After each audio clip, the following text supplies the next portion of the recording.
teman-teman semua belum tahu, Cari Cuan itu adalah sebuah platform edukasi tentang finansial dan juga investasi. Jadi buat teman-teman semua yang baru mau masuk ke dunia investasi, kalian harus banget nih belajar dulu di Cari Cuan. Hari ini aku gak bakal sendiri, tapi di sini bakal ngobrol-ngobrol sama Kak Kevin Billy yang merupakan founder dari Diskusi Investasi.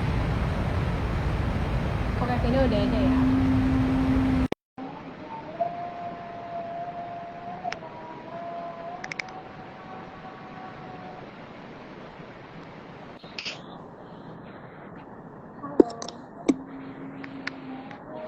Halo, halo. Halo, kenalin dulu sebelumnya, nama aku Rahel, dan ini Eh, ya teman-teman semua. suaranya kecil banget. Bentar ya. Eh, udah kedengeran belum ya? Oke, udah, udah, Oke, udah mendingan. oke ya. Jadi semua teman-teman kenalin dulu, ini namanya Ko Kevin Billy yang merupakan founder dari Diskusi Investasi. Mungkin Ko Kevin boleh kenalin diri dulu nih ke teman-teman semua. Oh iya, halo. Salam kenal semua teman-teman. Gua Kevin dari Diskusi Investasi. Mungkin teman-teman yang pernah lihat di Instagram atau di YouTube, salam kenal ya. Mungkin baru-baru ketemu nih kali ini. Iya, jadi hari ini kita bakal ngomongin soal sector rotation. Nah, sector rotation itu adalah kondisi di mana kayak waktu-waktunya tiap sektornya itu manggung. Kayak misalkan sekarang itu yang lagi manggung sektor komoditi ya, terutama coal mungkin. Jadi sekarang ini dan juga sektor BUMN karena udah ada fenomena window dressing juga. Ya. Nah, kalau menurut Ko Kevin sendiri sektor rotation di saham itu apa sih? Eh, mungkin awalnya gini kali ya. Kita kan sebenarnya kemarin itu hype banget sama yang namanya teknologi gitu kan. Sebenarnya kita kita kalau kita ngomong sektor rotation kan di bursa kita tuh ada beberapa sektor ya, ada cukup banyak sektor. Nah, kenapa sih bisa dibilang suatu saat kita mengalami rotasi? Nah, itu sebenarnya karena ada perpindahan flow uang. Awalnya mungkin flow-nya lagi banyak masuk ke tech company, jadi harga sahamnya naik kencang gitu ya. Terus tiba-tiba eh, flow itu pindah gitu ya dari sektor tech ke sektor komoditi seperti yang kemarin. Makanya kalau kita lihat sebenarnya itu ada perpindahan sih, karena kan kemarin yang kita lihat naik rally cukup kencang itu dari sektor komoditi ya, CPO sama batu bara. Nah itu sebenarnya kita bisa identifikasi juga saat harga saham CPO sama batu bara itu naik, ada harga saham-saham yang juga turun gitu ya. Mungkin kita jelas kita sebut tech itu menurut saya sih karena memang menurut gua sih karena ada pemindahan uang lah ya. Jadi investor-investor atau trader-trader atau fund-fund lokal itu yang dulunya ikut riding the wave di tech sektor itu mereka pindah mau manfaatin kenaikan di komoditi. Jadi itu cuma cuma masalah perpindahan flow uang dari satu sektor ke sektor yang lain. Oke. Nah, sebelum mulai pertanyaannya nih, soal view ISG, sektor apa sih yang menurut Ko Kevin ini membuat ISG menguat beberapa minggu terakhir ini dan kenapa? Eh, kalau misalkan kita ngomong IHSG, IHSG itu kan indeks seluruh saham gitu ya di Ya. Indonesia. Nah itu pembogotannya itu masih sangat-sangat besar di banking ya, banking besar. Mungkin kita bisa ngomong ada BCA, BRI gitu ya, terus ada Mandiri, ada BNI juga, terus juga ada Telkom. Mungkin kita ngomong sedikit ada Arto yang sudah masuk top 10 juga kemarin. Terus ada Astra, ada Telkom. Menurut saya sih karena sebenarnya kalau misalkan kita ngomong dari sisi rally di sektor komoditas kemarin di CPO atau di Adaro ya, atau di CPO atau di call ya, itu tidak terlalu berdampak signifikan sama kenaikan IHSG. Nah, tapi kenaikannya mereka kemarin itu benar-benar di backup sama flow asing yang masuk juga ke BCA sama BRI. Jadi momennya tuh kayak pas. Kayak BRI itu sehabis right issue selesai, terus urusan-urusan mereka selesai, akhirnya ada flow asing lagi masuk sana. Gitu juga BCA. BCA juga sama kan, dia baru selesai stock split, ini itu, baru akhirnya masuk ke sana lagi. Menurut saya sih karena itu. Oh, jadi yang paling pengaruh itu dari asing yang masuk ya justru. Nah, Ya, oke, buat teman-teman semua, aku mau kasih tahu lagi nih, kalau Cari Cuan itu adalah platform edukasi tentang finansial dan juga investasi. Jadi buat teman-teman semua yang mau belajar soal investasi atau saham itu, kalian harus banget belajar di Cari Cuan. Dan hari ini juga kita ada giveaway, OVO 100.000 buat 5 orang. Caranya gampang banget, tinggal SSIG Live ini, terus share ke story kalian, dan juga tag Cari Cuan.official sama diskusi.investasi. Oke, nah kan kalau kemarin ini yang udah sempat naik yang sempat manggung itu kan sektor tech, terus ada digital banking, dan juga coal itu udah terakhir-terakhir ini kan lagi manggung. Nah, kira-kira itu akan berulang nggak sih? Dan menurut Ko Kevin itu kapan? Oke. Sebenarnya sebenarnya apa yang terjadi di hari ini gitu ya, komoditi booming itu coal sama CPO, sebenarnya kalau kita berkaca sama dulu yang kejadian di 2008 atau 2018 itu rally-nya cukup panjang dan dampaknya tuh kenaikan harganya sangat-sangat signifikan gitu ya, karena adanya kenaikan harga si komoditasnya. Sebenarnya kalau apa yang terjadi di emiten batu bara gitu ya, itu kan karena respon market terhadap si harga batu baranya. Yang sebenarnya harga batu bara itu udah naik dari 60 sampai 180 sampai 200 itu udah kejadian beberapa bulan yang lalu. Tapi sampai sampai di atas 200, 240, 280 itu baru market kayak benar-benar euforia gitu sama kenaikan harga batu baranya. Nah, menurut saya sih kita harus cukup jangan terlalu euforia sebetulnya sama ini. Memang sampai Q4 atau Q1 tahun depan menurut saya sih masih bagus ya untuk di CPO sama di si batubara. Tapi yang harus kita ingat itu jangan sampai kita ekspektasinya itu earnings mereka akan meningkat 4 kali lipat karena harga batubaranya naik 4 kali lipat. Jadi harga batubara naik dari 60 ke 240 itu bukan berarti earningsnya mereka akan naik 4 kali lipat ya di tahun ini. Itu nggak kayak gitu. Mungkin kita harus coba masukin margin of safety ya. Mungkin kita nggak bisa expect naik segitu tinggi, tapi menurut saya sih masih ada upside potential sih buat di CPO sama si batubara. Ya kan tadi udah ngomongin ya soal kayak jangan terlalu euforia gitu. Nah, itu sebenarnya kita di mana sih kita bisa belajar atau cari informasi tentang sektor yang akan manggung ke depannya. Jadi kita tuh nggak nyangkut atau kayak keburu FOMO terus masuknya di pucuk gitu. Ya, Mungkin boleh dijelasin step by stepnya kok. ya sebenarnya kalau misalkan ya kita bilang rotasi sektoral itu kan pasti akan terjadi gitu ya, dari sektor A, sektor B, sektor C, sektor D gitu ya. Itu akan terus-terusan berulang dan biasanya sistemnya itu kurang lebih sama. Nah, biasanya kalau saya mau coba menganalisa itu tuh biasanya akan coba lihat dari makroekonomi.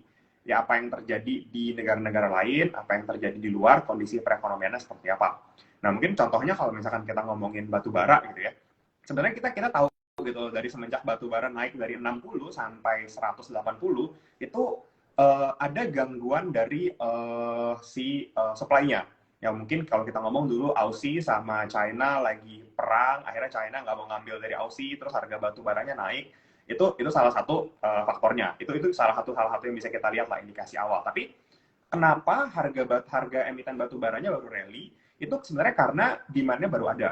Mungkin kita berapa bulan lalu kita bilang ada krisis energi gitu ya di Inggris, di mana itu energinya kayak mereka kesusahan gitu ya, masalah energinya itu baru benar-benar ngeboost si harga emiten saham batubara. Jadi kita harus lihat sih kalau misalkan contohnya si komoditas itu kita harus lihat dari makroekonominya ya, supply sama demand-nya gimana ya, karena harga komoditasnya naik itu bukan berarti karena demand-nya tinggi, bisa aja karena supply-nya terganggu. Nah, kalau misalkan supply-nya terganggu, pendapatan atau earnings dari emiten-emiten batu bara ini ya belum tentu jadi tinggi juga, karena memang supply-nya aja terganggu, tapi sedangkan penjualan mereka ya sama-sama aja segitu-segitu aja gitu. Gitu. Oke, berarti lihatnya dari makroekonominya ya. Nah, buat teman-teman semua yang baru Ya. join, aku mau jelasin lagi nih. Kalau Cari Cuan itu adalah platform edukasi tentang literasi finansial dan juga investasi. Jadi buat teman-teman semua yang mau belajar lebih banyak lagi soal investasi, kalian harus banget nih belajar dari Cari Cuan. Dan hari ini juga kita bakalan ada giveaway OVO 100.000 buat 5 orang. Caranya cuma tinggal SS live ini aja. Udah gitu, post ke IG story kalian dan tag caricuan.official sama diskusi.investasi.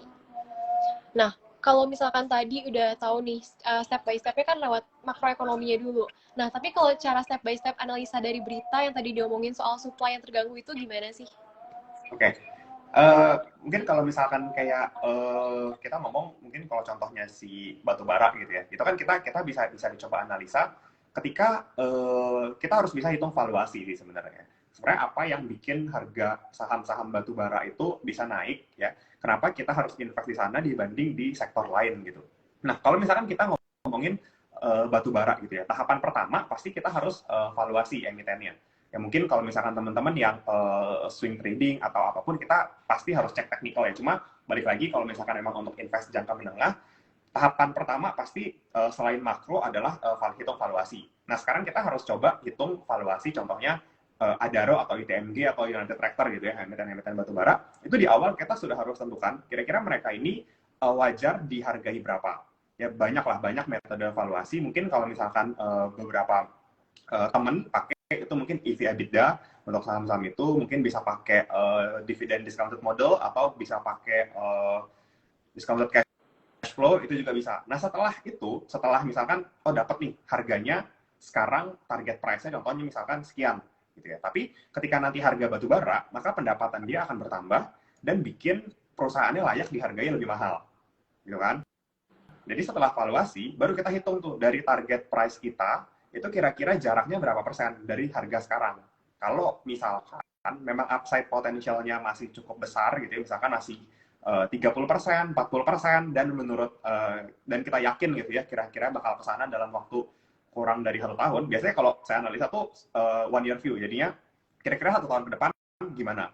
Ya, biasanya kalau saya sih nggak mau terlalu panjang gitu analisanya, karena kita nggak pernah benar-benar tahu ekonomi itu akan seperti apa.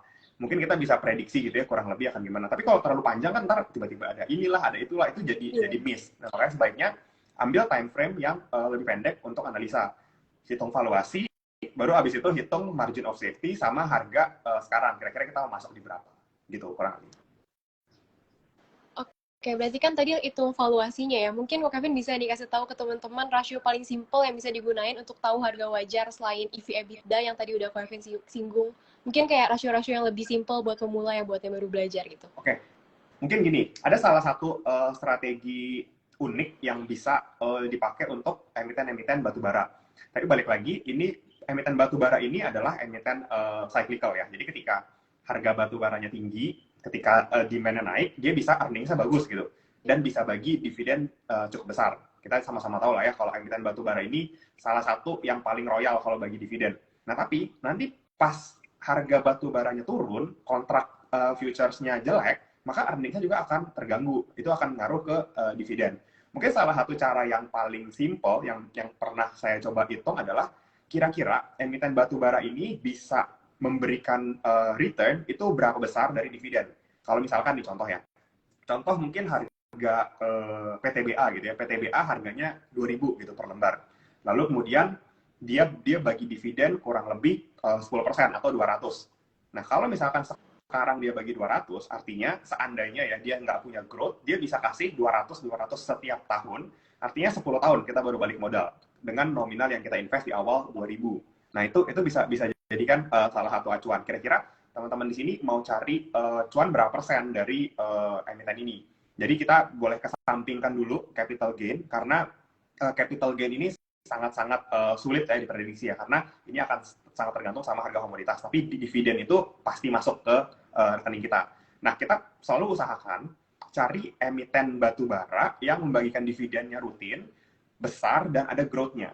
Jadi jangan sampai tahun ini dikasih 200 nih, tahun depan dikasih 200 lagi. Kalau bisa jangan begitu. Kalau bisa tahun depan dikasih 220 contohnya, artinya kan growth-nya mereka 10%. Lalu nanti di tahun berikutnya lagi dikasihnya 242 tambah 10% lagi. Nah, itu yang harus kita hitung. Kira-kira berapa tahun kita bisa balik modal, dan kalau udah kayak gitu ya udah sabar-sabaran nunggu aja. Tapi balik lagi, kalau misalkan emiten batubara ya, kalau dari view saya sih ngelihatnya ini kurang oke untuk dijadikan investasi jangka panjang. Karena ini akan sangat tergantung earnings-nya dari harga si komoditasnya. Beda mungkin kalau misalkan kita investasi jangka panjang di BCA, di BRI, di ICBP yang relatively lebih stabil gitu earnings-nya. Gitu. Oke, berarti kalau batu bara itu harus lihat dari growth-nya, tapi kayak harus hati-hati juga ya, karena nggak bisa buat terlalu jangka panjang. Nah, berarti Ya. kalau saham-saham batu bara itu nggak cocok ya buat dividen investing? Oke. Gini, saham-saham batubara itu menurut saya cocok untuk dividen investing.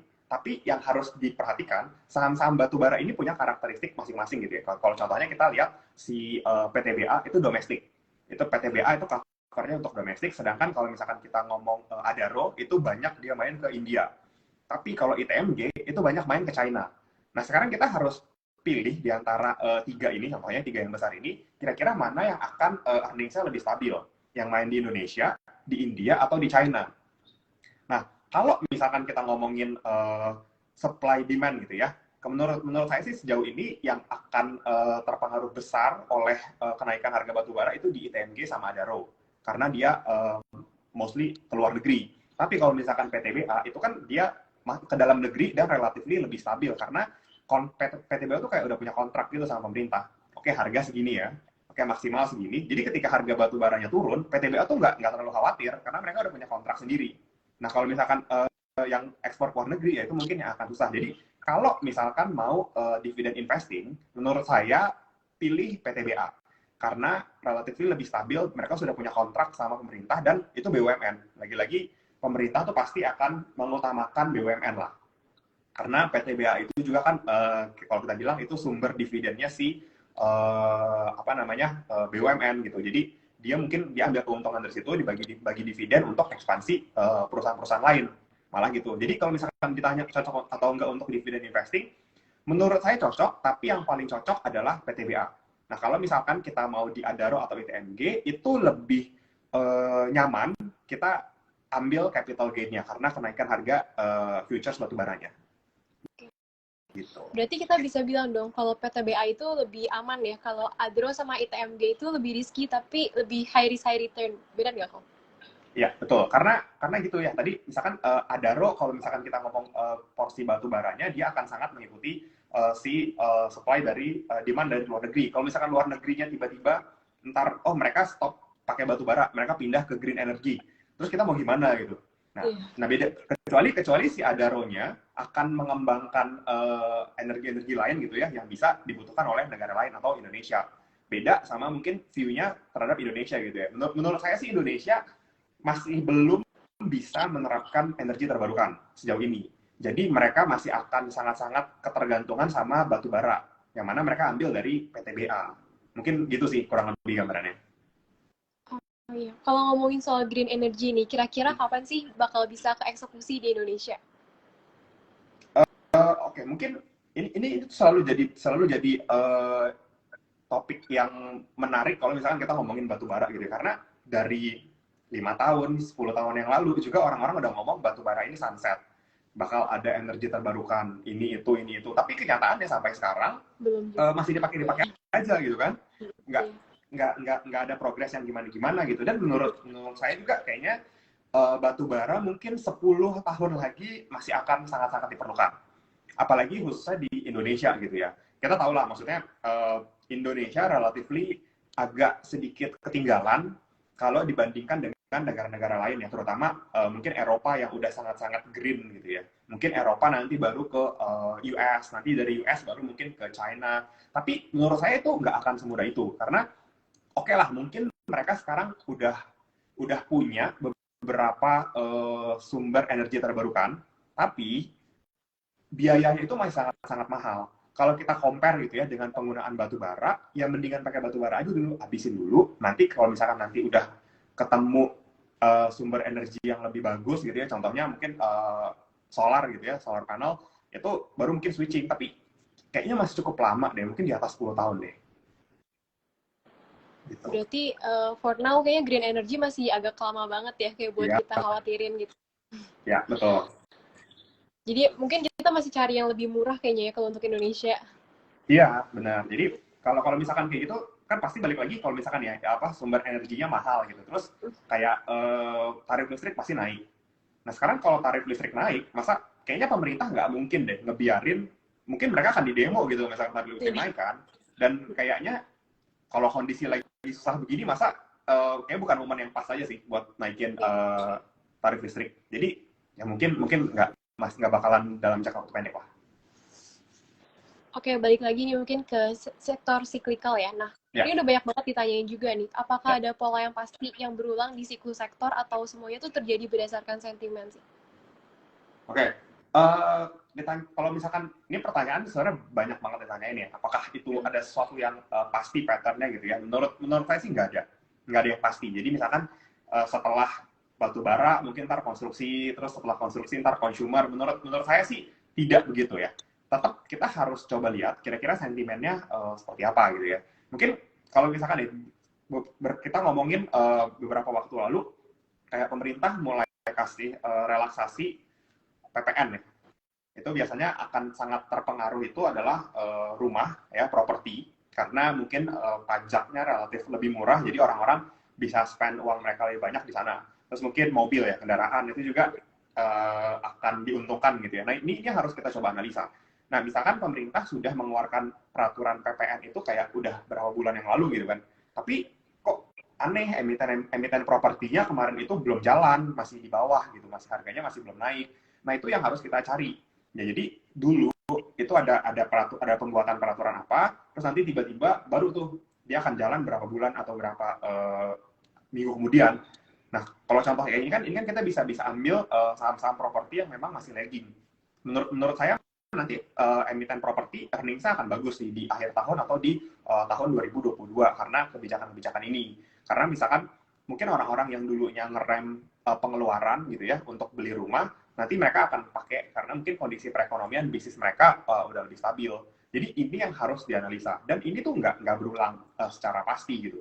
Ini sih yang pokoknya jadi makanya kita harus selalu perhatiin tuh biasanya makro sama kebijakan pemerintah. Sektor apa yang lagi didukung, dan itu biasanya akan jalan.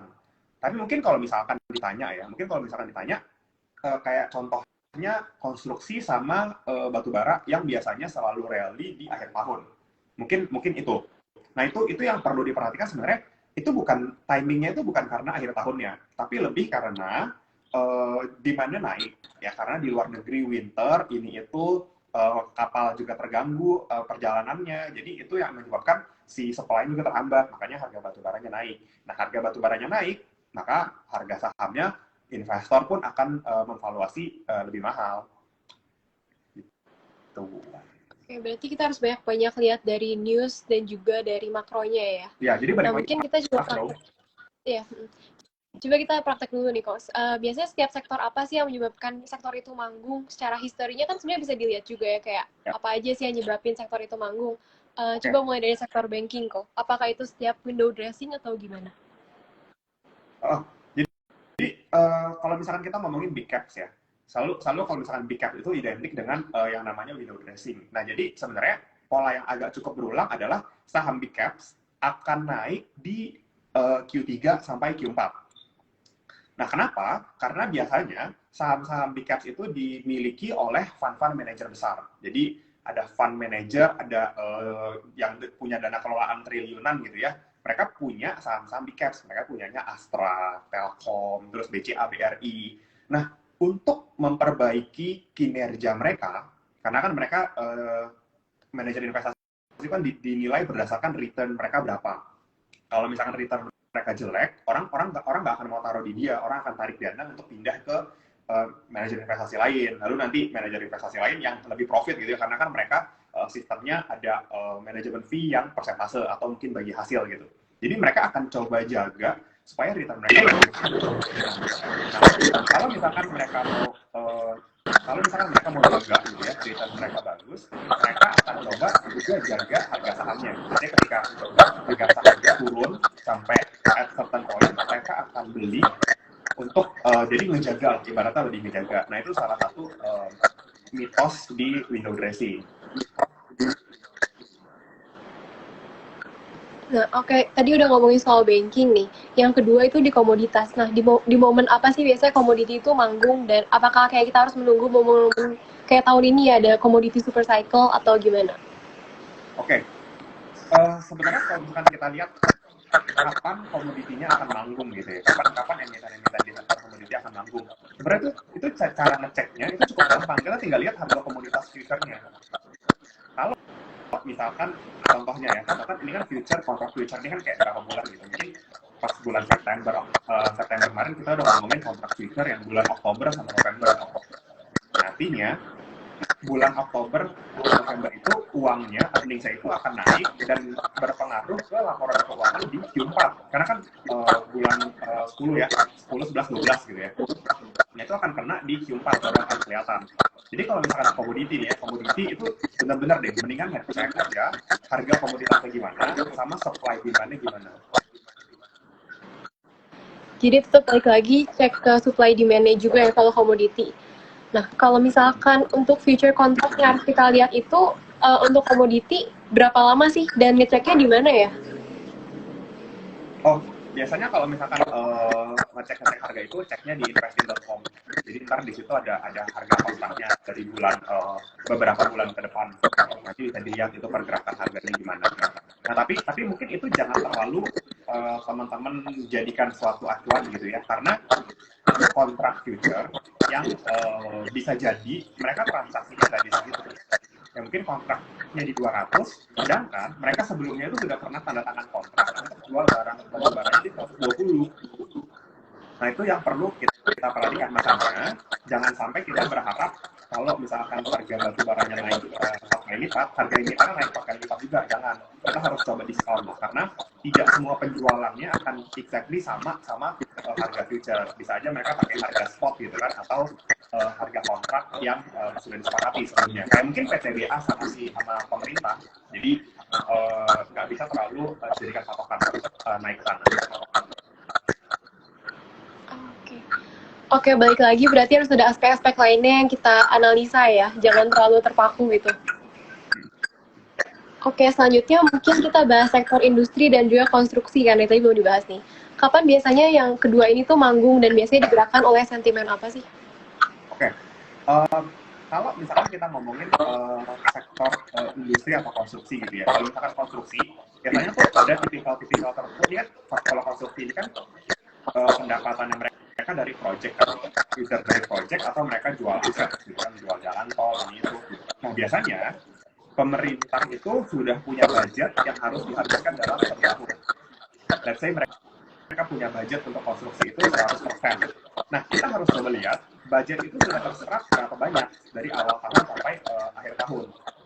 Biasanya kalau misalkan sampai bulan 9, bulan 10 itu budgetnya belum terserap semua, maka pemerintah akan langsung habisin di akhir tahun supaya budget itu terserap sepenuhnya. Makanya kalau kita lihat biasanya emiten-emiten konstruksi itu naiknya juga kurang lebih di akhir tahun sampai awal tahun. Kenapa? Karena di range itu mereka dapat proyek, mereka dapat bayaran dari pemerintah. Intinya sih sebenarnya untuk ngabisin budget ya supaya terserap semua. Nah mungkin itu kalau misalkan dari sisi sektor konstruksi. Makanya kemarin itu kita lihat konstruksi itu kayak benar-benar terpukul gitu ya. Semuanya gitu, Wika, Waskita, baik yang besar atau yang kecil itu semua terpukul. Kenapa? Karena memang budget pemerintah lagi fokus untuk COVID lagi fokus untuk pemulihan ekonomi. Makanya sektor-sektor itu nggak dapat budget banyak. Mungkin ada lah yang nyelesain proyek ada, tapi tidak dapat banyak lah. Makanya harganya pun nggak kemana-mana. Bahkan sampai sekarang pun kalau kita lihat beberapa emiten ya masih di situ aja kan. Nah mungkin nanti akan beda kasusnya di tahun depan kalau misalkan vaksinasi kita selesai, terus ekonomi mulai pulih, maka pemerintah akan spend lebih banyak untuk konstruksi.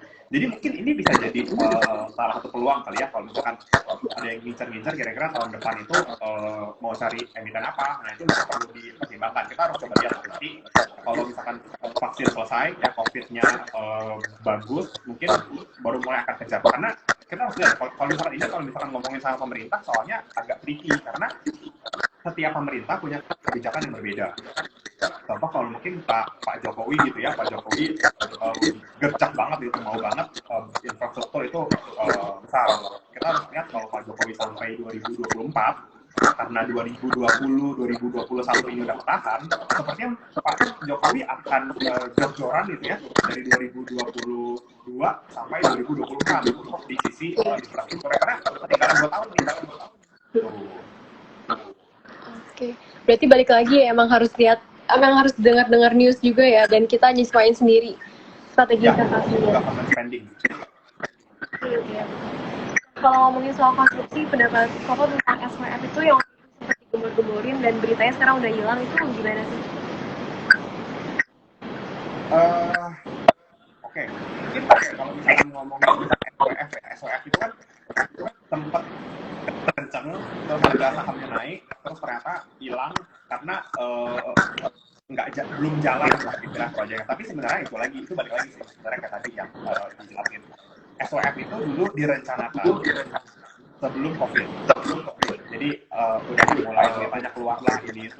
Jadi ketika pas benar-benar COVID mulai, ya SWF sih tetap dibilang akan jalan gitu ya. Cuma jalannya kapan itu yang akan kita sebenarnya kita bisa nilai sendiri lah gitu.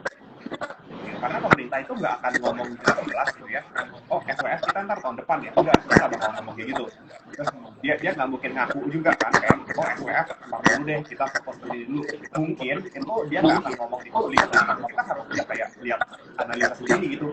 Oh, masa sih COVID lagi kayak begini, pemerintah lagi harus kasih bansos, tapi pemerintah mau spend triliunan gitu buat bangun jalan yang mungkin belum akan dipakai karena kan lagi banyak WFH kan, kayaknya belum perlu deh bangun flyover, bangun jalan tol baru.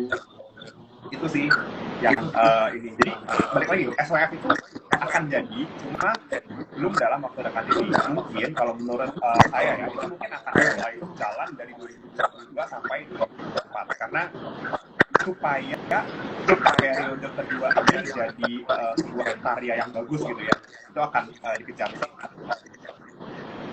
Mungkin kalau untuk konstruksi berarti kita harus lihat angka COVID-nya juga ya, dan juga vaksinasinya ya. Karena kalau COVID-nya belum kelar, dananya juga akan turun. Nah, oke, buat teman-teman semua, aku mau jelasin lagi. Cari Cuan itu adalah platform edukasi tentang literasi finansial dan juga investasi. Jadi buat teman-teman semua yang mau belajar soal investasi, kalian harus banget belajar di Cari Cuan. Dan malam ini kita juga ada giveaway OVO 100.000 buat 5 pemenang. Caranya tinggal SF IG live ini aja, terus post story kalian, dan tag Cari Cuan.official sama diskusi.investasi. Itu suaranya kayaknya kurang resep deh dari sana. Sekarang jelas gak ya? Banyak yang banyak yang bilang. Di sini sih kedengeran aja juga sih. Di sini jelas sih. Sekarang masih nggak ya?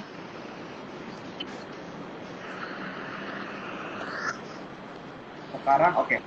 Udah lebih oke. Sekarang udah oke ya?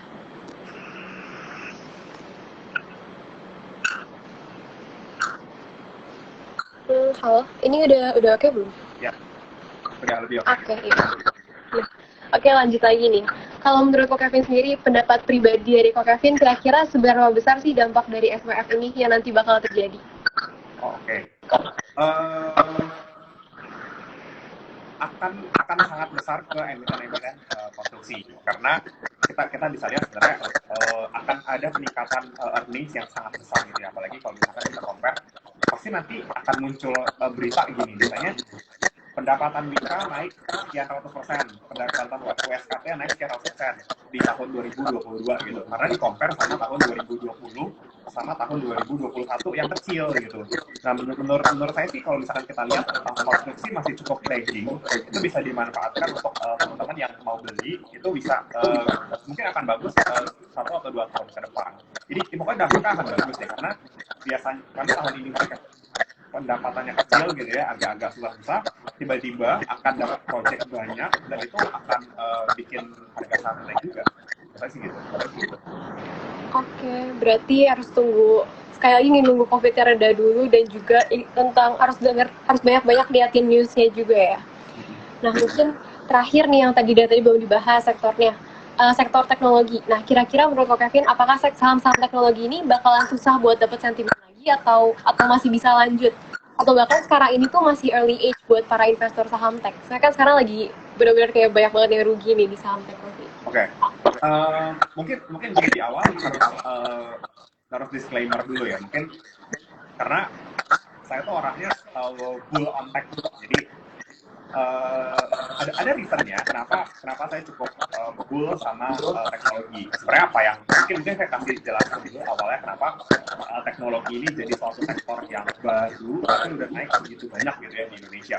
Karena kita harus lihat Indonesia ini kan emerging market ya, negara berkembang yang marketnya masih relatif kecil dibanding dengan China atau US atau negara-negara lain.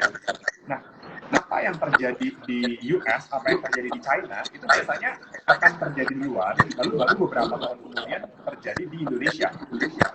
Kayak contohnya mungkin di kalau US itu mereka sudah lebih duluan gitu ya di teknologi. Bahkan sekarang isinya indeks mereka, big tech itu malah kebanyakan teknologi. Nah, begitupun kayak mungkin di China mulai gitu, kita mulai lihat ada JD, ada Baba, ada ini, ada itu, ada Tencent.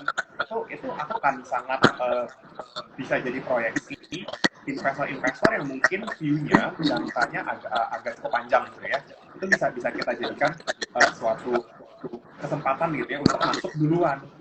Dan jangan sampai nanti pas kayak mungkin Indonesia udah banyak teknologi company yang udah besar-besar, harganya udah mahal, kita baru masuk di sana. Tapi mungkin ini akan butuh waktu yang cukup panjang, yang mungkin harus perlu lebih sabar, karena balik lagi Microsoft, Google di US itu juga nggak jadi dalam waktu yang dekat. Tapi saya masih sangat bull on teknologi. Jadi manfaatkan hal yang sekarang lagi turun-turun ini untuk beli yang bagus, yang benar-benar berprospek untuk nanti beberapa tahun ke depan bisa take profit. Jadi coba dimanfaatkan lah. Karena balik lagi itu sih, kita ini kan semua kayak sebenarnya pandemi ini kayak mempercepat semua teknologi gitu kan. Jadi semua orang di Indonesia kayak benar-benar aware sama teknologi.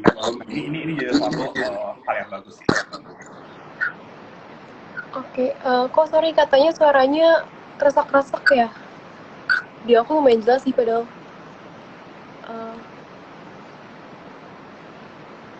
Kayaknya suara saya double ya. Di sana masuk suara tapi masuk ke mic lagi. Jadi feedback. Oh iya mungkin.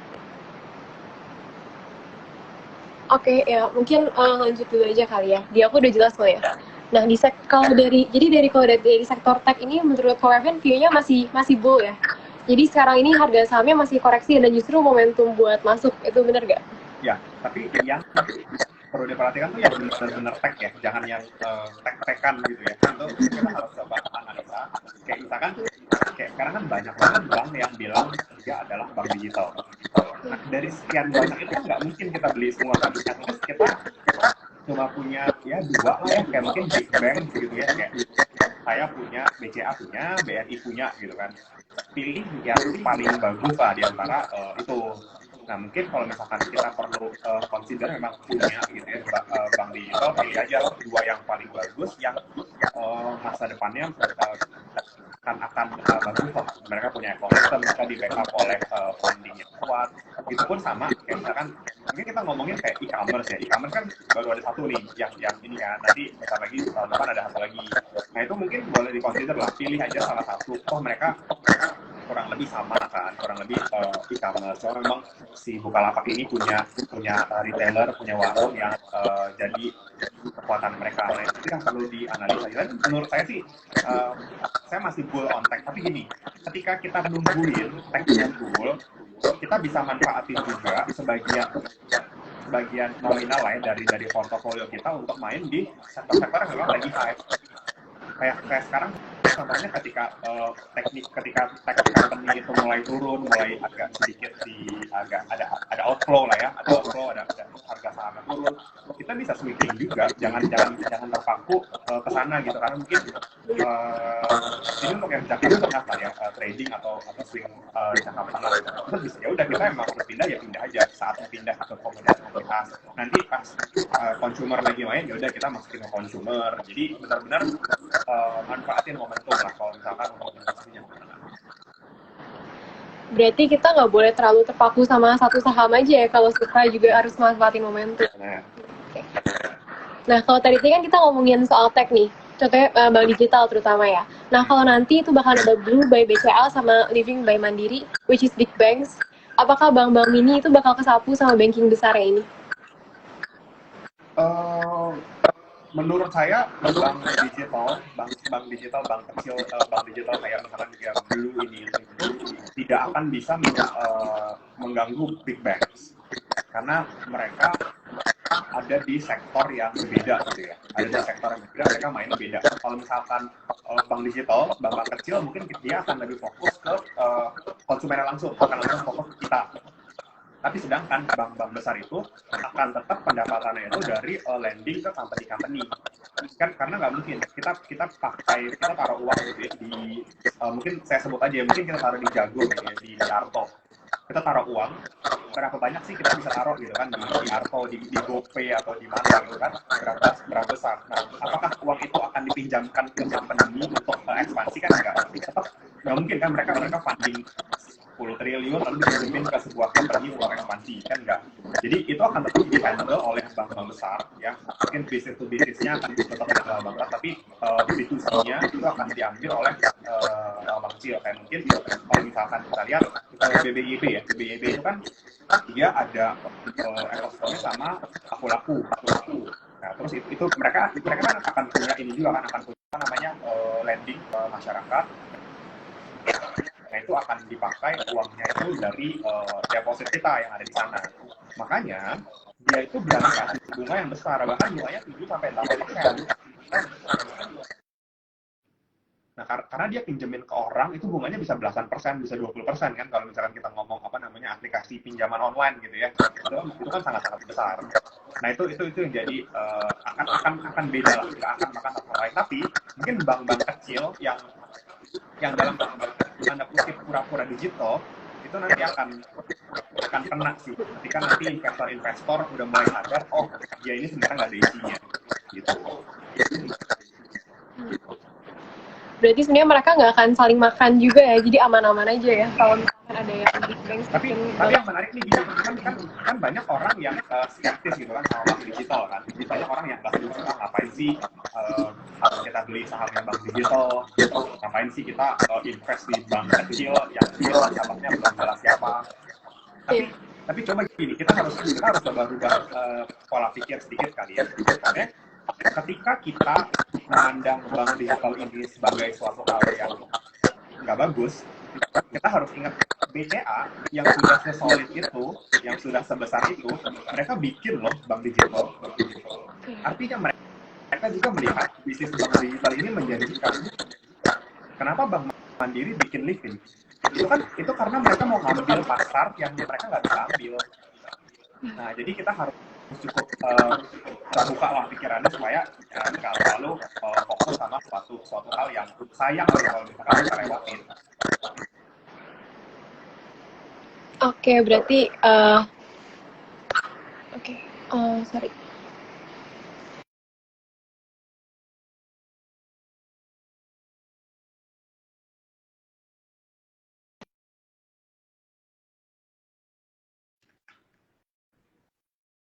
Halo?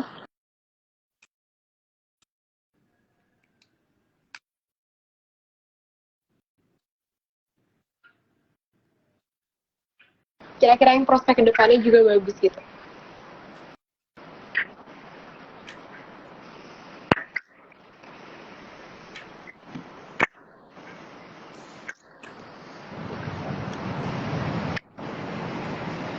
Sorry kok, suaranya kedengeran nggak? Nggak kedengeran. Tadi nggak kedengeran. Sekarang udah kedengeran. Sekarang udah, oke. Oke, boleh minta tolong spill nggak kok saham-saham yang kok Kevin pegang di sektor-sektor yang tadi kita udah bahas? Oh, oke. Yang mungkin yang menjadi gitu ke depan. Oke, mungkin awalnya saya akan coba kasih sektornya dulu ya, dan alasan kenapa sektor itu cukup menjanjikan. Mungkin beberapa bulan ke depan atau at least 1 tahun ke depan itu kita akan coba lihat sektor properti pasti, karena pemerintah udah banyak kasih keringanan lah ya untuk sektor ini. Kemudian kita lihat masyarakat udah mulai berani spending karena perekonomian udah mulai pulih. Jadi mereka yang mau beli rumah, beli apartemen, kelihatannya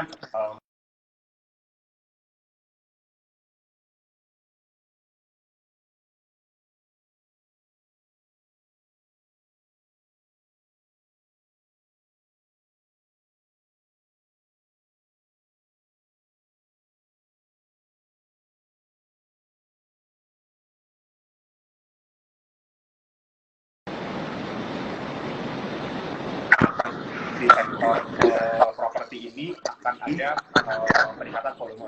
Jadi itu boleh dipantau properti. Nah, kalau untuk di properti, saya ada 2 topik ya. Mungkin kita ambil big times. Itu favorit saya itu ada SMRA sama BSDE. Itu boleh dikonsider karena ini SMRA sama BSDE itu kita harus lihat jualannya itu untuk masyarakat menengah ke atas yang secara tidak langsung sudah akan pulih duluan perekonomiannya dibanding masyarakat menengah ke bawah. Jadi itu yang akan kita coba lihat ya, akan prospeknya gimana ya, dari properti itu BCA, BCA. Terus next itu tuh ada dari sisi dari konsumsi yang tadi kita bahas, yang mungkin analisa sektoralnya kayak udah dijelasin ya, karena kita lihat ya pemulihan ekonomi, lalu nanti ada pemerintah juga mungkin akan fokus sama infrastruktur lagi. Nah itu mungkin kita bisa lihat topik saya tuh ada WHT sama lingkungan. Itu boleh di consider juga. Terus mungkin metal ya, metal ini juga menarik karena kita bisa lihat juga ini akan sangat related ya, mungkin kita bisa sampaikan sedikit lah isu mobil listrik gitu ya, isu EV. Tapi kita bisa asumsikan mereka punya nikel itu, mereka punya hasil tambang itu akan dipakai juga untuk bikin stainless steel, untuk fabrikasi komputer ini itu gitu ya, itu juga akan sangat berpengaruh karena mulai ada shifting lah ya ke arah yang digital. Nanti mungkin kalau misalkan ada sama EV ya itu akan lebih bagus lagi. Jadi topiknya kalau untuk di metal mining mungkin tin sama info. Tuh. Lalu ada lagi yang menarik juga itu di mungkin kalau misalnya kita ngomongin konstruksi kita bisa ngomongin semen-semenan juga ya. Semen-semenan ini juga cukup menarik. Ya, mungkin INTP atau SMPR itu juga menarik karena akan sejalan lah dengan konstruksi. Itu sebagai bonus. Nah, jadi konstruksi, semen sama properti itu kan sepaket ya kurang lebih ya. Gitu. Terus mungkin mungkin ada yang sudah mulai dilupakan kemarin, tapi ini cukup menarik lagi yaitu consumer. Ya, consumer goods ini juga mulai terlihat menarik ya. Mungkin ada beberapa yang saya cukup suka itu ada ICBP sama IDF. Itu lumayan suka. Tapi kalau misalkan mau yang growth-nya tinggi, yang ekspornya banyak itu Mayora. Tapi kalau misalkan bisa pilih satu, kayaknya sih saya akan pilih ICBP. Nah itu untuk dari sisi consumernya. Mungkin itu. Oke, thank you semua. Thank you banget ya kok hari ini udah mau bagi-bagi, udah sharing-sharing insight ke kita semua. Ya. Mungkin itu aja pertanyaannya. Oke, buat teman-teman semua juga jangan lupa kalau hari ini tuh kita ada giveaway OVO 100.000 buat 5 orang pemenang. Tinggal SSID Live ini aja, terus tag cari Official sama diskusi.investasi. Oke, thank you so much Kak Kevin untuk waktunya malam ini. Oke, thank you. Bye.